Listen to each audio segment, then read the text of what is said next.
Morning, everybody. It's Dr. Ken Wakes Up. I'm Dr. Ken. As you know, if you've been watching, in the cup today is the last of the Barissimo House Blend. There wasn't enough to make a whole pot, so I made some pour overs. All right, today's Tuesday, the 10th of June, 2025. I've been working on projects for close to an hour. I just got sucked into it. Realized that I need to pay attention to, you know, keeping the daily routine together.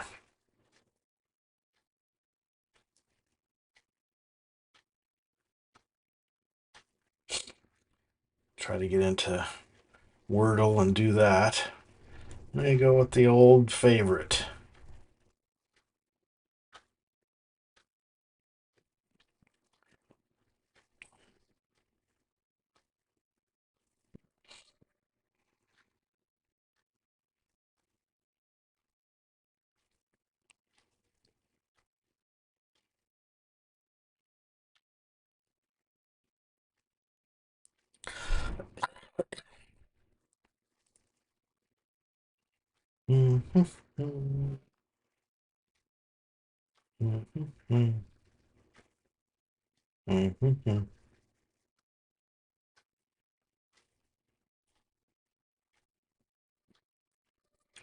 Let's see if that even comes through as a word. Okay, I got an extra letter.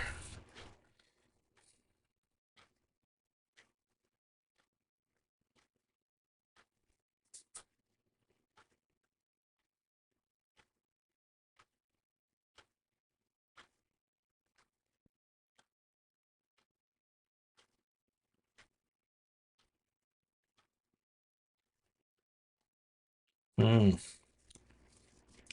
wanted to use a word that has that letter, the vowel in second position, but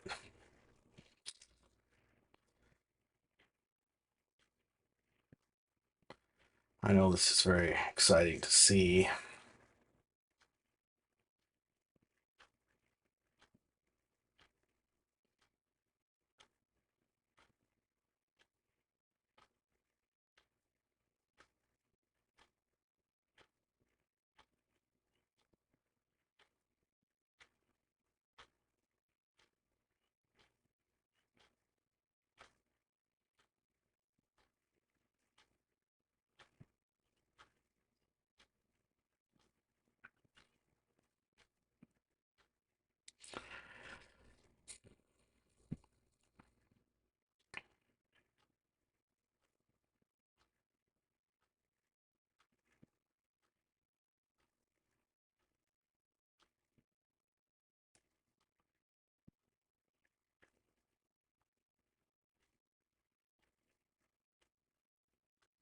Hmm.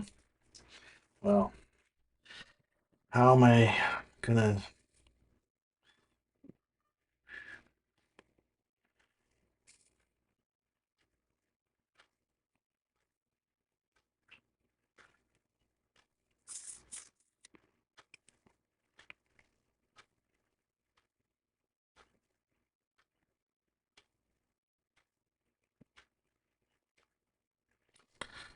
Well, an adjective anyway.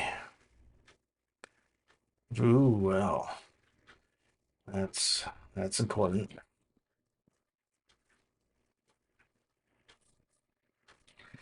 Is this summertime? Maybe.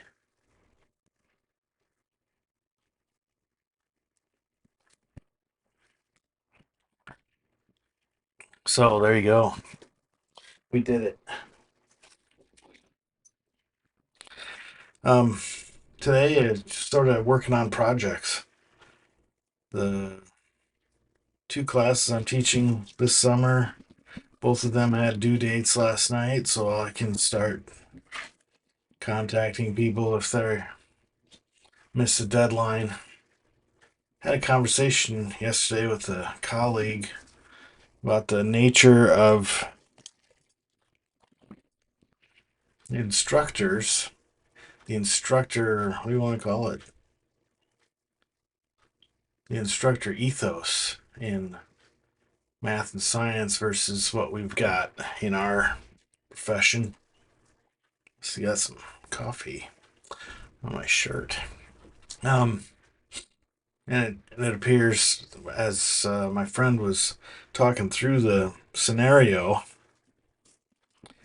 it reminded me a lot of the uh, inflexible, and I would say from my friend's description, a little bit over the top,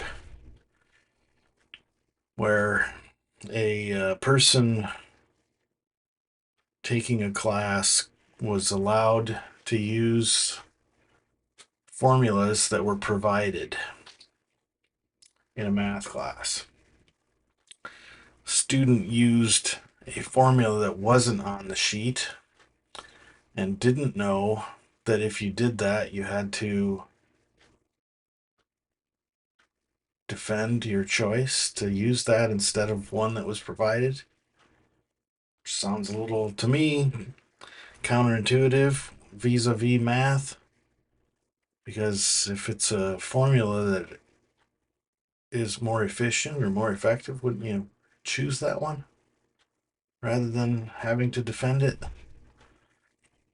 And if the answer that was reached is correct, why is there an argument?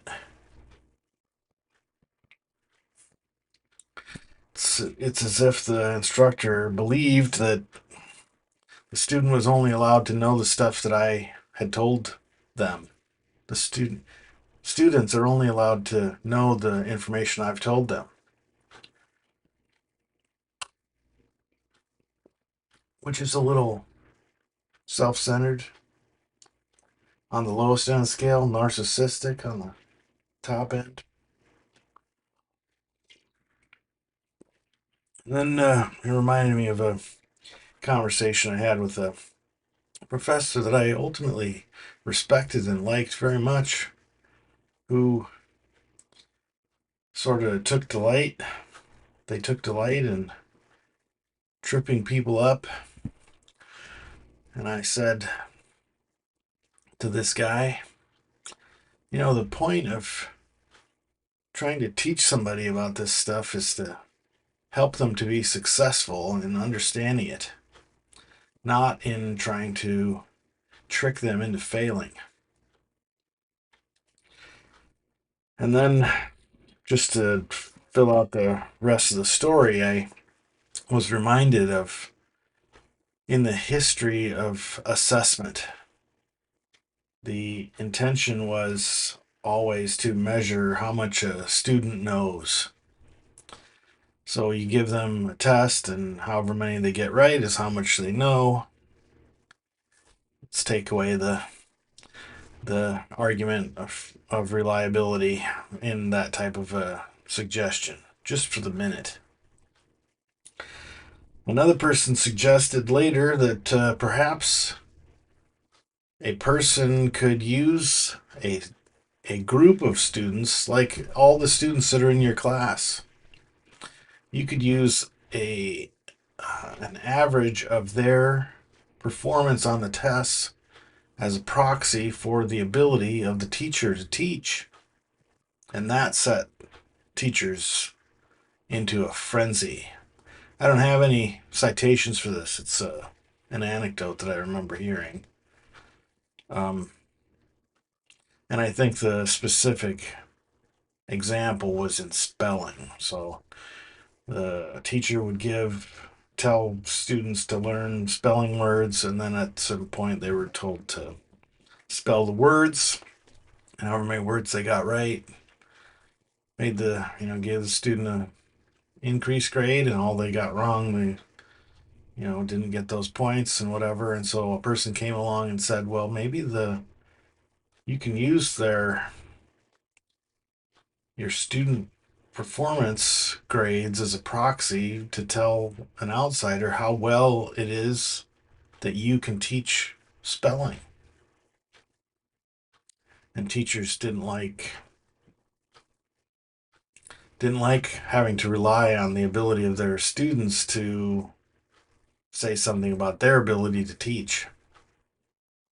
It's like a lifelong argument that probably won't ever have a final solution. But anyway, had a conversation about the difference in ethos between math educators, people who are trying to teach math, people who are trying to teach science, and people in education who are trying to teach people how to be educators. In the educator perspective, one of the canons is to give people chances to succeed, to believe that everybody has the ability to know the stuff and give them an opportunity to demonstrate that understanding or proficiency. And if they don't do well on that example, give them an alternative if possible. I mean, there's not limitless time, but if somebody says they'd rather not write a 20-page paper and instead they'd like to perform a one-act play, it's up to the instructor. But if the one-act play demonstrates the proficiency, then what's the difference ultimately? So anyway, that was every profession has its own ethos on this. Well, each profession has its own way of looking at things, I would say. Math and science sort of are inflexible, impermissible. My wife says that nurse educators, professional nurse preparation is about eating its own young, keeping people out. And that bothers me. If somebody wants to participate, why would you keep them out? If they want to participate and they're doing a legitimate, honest job, why keep them out? Love you, bye.